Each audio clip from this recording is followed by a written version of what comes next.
Good morning everyone! On this blessed morning I have decided to make a charcuterie board since I had a piece of walnut lying around from making the last charcuterie board. To start it off, I drew a shape of an axe and proceeded to cut it using my trusty jigsaw. I saved the sawdust from the walnut as a weed killer to be used for next summer.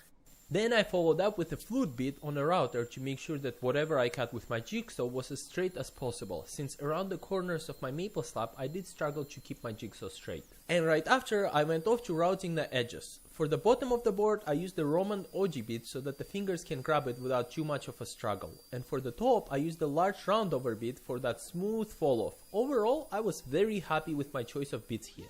And once that was done, I proceeded to sand the whole thing. I started with 80 grit and went all the way up to 400 grit with 20 and then 30 grit increments. This is actually where I made my mistake because I used 80 grit sandpaper. I lost the evenness of my edges that I routed so carefully. Next time I'm actually going to start with 150 grit so that the edges stay smooth from the router and don't really get sanded off so aggressively.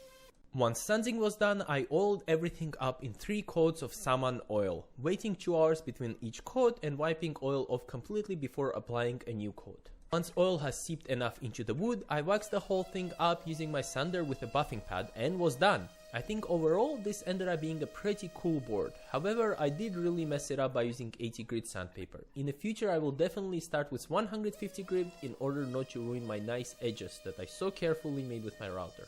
However, I would say that I was happy with how it turned out. If you enjoyed watching this as much as I enjoyed making this, please consider subscribing or maybe leaving a like or maybe both. I do my best to release videos every Saturday. If you do happen to have comments, questions or advice, please let me know that too, since I'm still new and I'm always trying to improve.